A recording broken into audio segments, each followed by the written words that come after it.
दोस्तों वैसे तो ये स्लोगन है, बोलते हैं कि आम जनता में विश्वास और अपराधियों में भय। ये स्लोगन है पुलिस का। पुलिस हमेशा काम करती है जनरक्षा के लिए, लोगों की सेफ्टी के लिए, और देखती है कि लोगों में कोई किसी तरह का भय का माहौल ना हो और अपराध को पूरी तरह से खत्म किया जाए। पर दोस्तों देखा जाए तो कई पुलिस वालों से खुद ही जनता डरती है। उनसे कोई भी सवाल जवाब में या पुलिस स्टेशन में जाते हैं तो बहुत तरह की समस्याएं सामने खड़ी हो जाती है।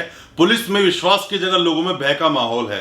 ये क्यों है? वो सिर्फ इसलिए है कि लोगों को अपने अधिकारों के बारे में पता नहीं है और वो अपने अधिकारों का इस्तेमाल कर नहीं पाते हैं। दोस्तों अधिकार आपको तब पता चलेंगे जब आप ज्ञानवान होंगे या फिर आपको नॉलेज होगी, और नॉलेज आती है आपकी एजुकेशन से। एजुकेशन अच्छी होगी, आपने स्टडीज की होंगी या फिर लोगों ने सुना होगा। जरूरी नहीं है कि आप बहुत सारी डिग्रीज लेके, बहुत पढ़ाई करके ही आप नॉलेज लें, अपने आप को एजुकेटेड बनाएं। लोगों की बातें सुनकर या फिर हमारे जैसे लोगों की वीडियोस देखकर भी आप अपने आप को ज्ञानवान बना सकते हैं। तो मैं आज आपको बताने वाला हूं अपनी इस वीडियो में आपके कुछ लीगल राइट्स, आपके कुछ अधिकार, जहां अगर आपको ये चीज पता होगी तो पुलिस आपको कभी भी परेशान नहीं करेगी, ना आपको डराएगी धमकाएगी। दोस्तों मैं स्वागत करता हूं आप सभी का अपने इस YouTube चैनल पे जिसका नाम है यूनिवर्सिटी इंडिया, और मेरा नाम है वीरेंद्र वर्मा, और मैं आपको आज बताने वाला हूं आपके कुछ कानूनी अधिकार। दोस्तों सबसे पहला अधिकार, पहले तो आप ये समझिए कि कोई भी पुलिस वाला 24 घंटे अपनी ड्यूटी में होता है, चाहे वो सिविल में ही क्यों ना हो। आप कहीं पर भी, किसी गली मोहल्ले सड़क या कहीं पर भी आप परेशान हैं, आपको लगता है कि मेरी सेफ्टी को खतरा है या मुझे कुछ पूछना चाहिए या मैं परेशान हूं, कोई मुझे परेशान कर सकता है, और आपको पता है कि कोई पुलिस वाला है, चाहे वो सिविल में ही सही, चाहे अपनी फैमिली के साथ ही क्यों ना हो, आप जाकर उससे मदद की गुहार लगा सकते हैं। वह आपकी मदद जरूर करेगा, पुलिस वाले का ये कर्तव्य है। आते हैं दूसरे राइट पर। दोस्तों पुलिस के सामने वैसे तो लोगों को हमेशा भय का माहौल बना रहता है, बट मैं आपको बता दूं, कोई भी परेशानी, किसी भी तरह की दिक्कत आपके साथ है, मान लीजिए कि आप किसी रोड पर अकेले जा रहे हैं, कोई भी लड़की जा रही है, रात को आप जॉब से वापस आ रहे हैं 10 बजे, 11 बजे, 12 बजे, आपको कोई व्हीकल नहीं मिला या आपको कोई परेशानी है, तो आप सीधा पुलिस को कॉल करें, पुलिस की गाड़ी वहां पर आएगी और आपकी बिल्कुल निश्चित मदद की जाएगी। हो सकता है कि वो आपके घर तक भी छोड़कर आए, और कोई भी तरह की समस्या होगी वो पुलिस आपकी उसमें जरूर मदद करेगी। दोस्तों मैं आपको एक बात बता दूं, सभी पुलिस वाले खराब कभी नहीं होते। जैसे हमारी पांचों उंगलियां एक बराबर नहीं है, इसी सब पुलिस वाले खराब नहीं होते हैं। कुछ खराब पुलिस वालों ने पूरी पुलिस की जो इमेज है वो पूरी डाउन की हुई है। अगले अधिकार की ओर हम लोग बढ़ते हैं। दोस्तों पुलिस कभी भी आपको अरेस्ट कर ले या आपको पुलिस स्टेशन में ले जाए या कहीं पर भी आपको रख ले, तो पुलिस कभी भी आपको 24 घंटों से ज्यादा पुलिस थाने में नहीं रख सकती है, और उसको 24 घंटे के अंदर अंदर नियरेस्ट जो मजिस्ट्रेट साहब होंगे उनके सामने जाकर पेश करना होगा। और अगर वो ऐसा नहीं करते हैं तो आपके वो राइट्स का वायलेशन कर रहे हैं, और साथ ही जो आपके अधिकार दिए हैं आपके कानून ने, आपके संविधान ने, उनका वो हनन कर रहे हैं। आपको उनकी डिमांड करनी चाहिए। 24 घंटे होने जा रहे हैं और आपको मजिस्ट्रेट साहब के सामने वो पेश नहीं कर रहे हैं, तो आपको उसके अगेंस्ट बोलना जरूर चाहिए। और अगले राइट की मैं आपको बात बताता हूं। दोस्तों मान लीजिए कि आपका कोई भी परिजन, दोस्त, फैमिली या फैमिली कोई मेंबर या कोई भी जानकार 24 घंटों से ज्यादा पुलिस की कस्टडी में है, या अज्ञात जगह पे पुलिस वालों रखा हुआ है, या बहुत मारपीट हो रही है, या फिर आपको लगता है कि नहीं हमें कोई उसकी इंफॉर्मेशन नहीं मिल पा रही है, तो आप रिट लगा सकते हैं। इसको बोलते हैं हैबियस कॉर्पस। ये आप रिट लगाएंगे। आपने अगर मूवी देखी हो, एक मूवी आई थी, इसके अंदर वो बोलता है और एडवाइस भी उसको करता है कि आप हैबियस कॉर्पस की रिट लगाएं, तो आपको पुलिस को छोड़ना होगा अगर पुलिस ने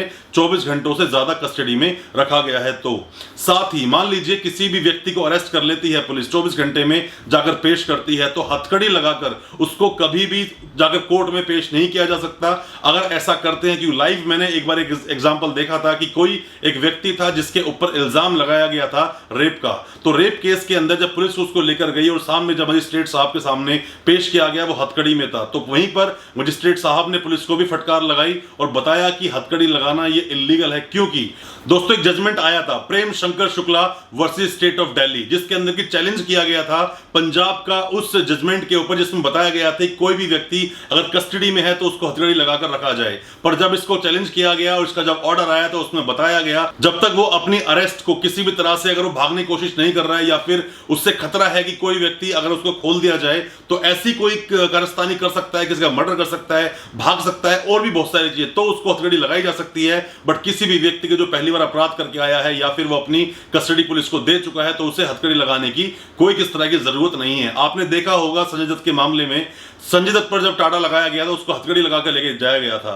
उसके बाद तो कई सारे केस ऐसे हुए, बट आपने हथकड़ी नहीं देखी होगी जल्दी से।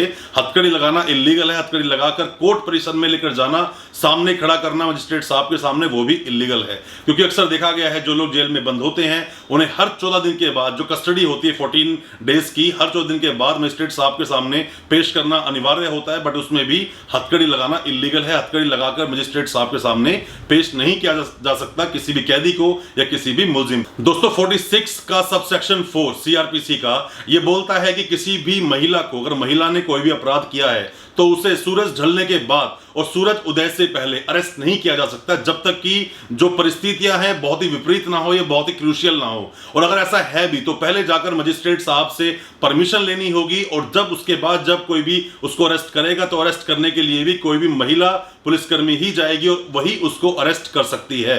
अगर कोई भी अब जेंट्स है, कोई भी जेंट्स अगर पुलिसकर्मी है तो वह उस महिला को अरेस्ट नहीं कर सकता है। अगला आपका अधिकार बताता है कि कोई भी छोटा बच्चा या फिर कोई भी वृद्ध महिला या वृद्ध पुरुष कोई भी अगर है जो वृद्ध अवस्था में है तो उन्हें पुलिस पूछताछ के लिए पुलिस स्टेशन नहीं बुला सकती है। अगर उस पुलिस को किसी भी तरह की पूछताछ करनी है तो उनके घर जाएगी, पूछताछ करेगी, उनसे जो भी उनके बयान लेने होंगे लेगी। और साथ ही अगर किसी बच्चे से अगर किसी भी तरह के बयान लेने हैं या बच्चे से किसी तरह की पूछताछ करनी है तो जो पुलिसकर्मी है वह उस ड्रेस में नहीं होगा। अक्सर आपने अगर देखा हो बच्चों की जो कोर्ट होती है वहां पर भी जो पुलिस वाले आते हैं वह सिविल में ही आते हैं, ताकि बच्चों के दिल में कोई भी किस तरह का भय का माहौल ना बन जाए या फिर वो डर ना जाए या फिर डर में वो कोई चीज गलत हरकत ना कर ले। इसीलिए बोला जाता है कि पुलिस अपनी वर्दी में जाकर किसी भी बच्चे से पूछताछ नहीं करेगी। आप मान लीजिए पुलिस स्टेशन जाते हैं, किसी भी चीज की आप कंप्लेंट लिखवाना चाहते हैं, आप जाते हैं पुलिस स्टेशन में जाकर बोलते हैं मुझे कंप्लेंट लिखवानी है इस चीज की। अभी जब कोरोना काल चल रहा है तो इसके अंदर कई बार देखा गया है जब लोग जाते हैं कंप्लेंट लिखवाने तो वो बोलते हैं कि हाथ से लिखकर उस बॉक्स में डाल दो, हम उसको देख लेंगे।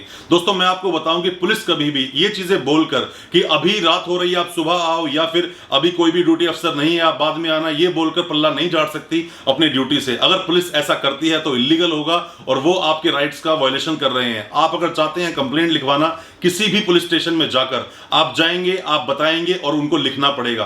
वो खुद लिखेंगे अगर आपको लिखना नहीं आता है, या फिर आपको कोई प्रॉब्लम है तो पुलिस वाला सामने बैठेगा और आपकी कंप्लेंट को ठीक तरीके से लिखेगा और आपको पढ़कर भी बताएगा कि क्या क्या लिखा है। तभी वो जो एफआईआर होगी या कंप्लेंट होगी वो आगे प्रोसेस में जाएगी। दोस्तों पुलिस से किसी भी तरह से डरने की जरूरत नहीं है, क्योंकि पुलिस बनाई गई है हमारी रक्षा के लिए या फिर किसी भी तरह की कानूनी व्यवस्था को बनाए रखने के लिए। पुलिस जो है वो जन रक्षक होती है और आप डरते हो पुलिस से वो सिर्फ इसलिए डरते हैं क्योंकि आपको अपने राइट्स के बारे में पता नहीं है, आपको अपने राइट्स का पता नहीं है। आपको अपने राइट्स का पता होगा तो मैं गारंटीड बोलता हूं, मैं चैलेंज के साथ बोलता हूं, आप कभी पुलिस से डरोगे नहीं, उल्टा पुलिस आपसे डरेगी। और पुलिस को पता होगा कि सामने जिसको हम अरेस्ट करके लाए हैं या फिर हम जिससे पूछताछ कर रहे हैं, जिसके साथ हम बदतमीजी कर रहे हैं, उसे अपने राइट्स का पता है, वो आगे तक हमारी कंप्लेंट कर सकता है।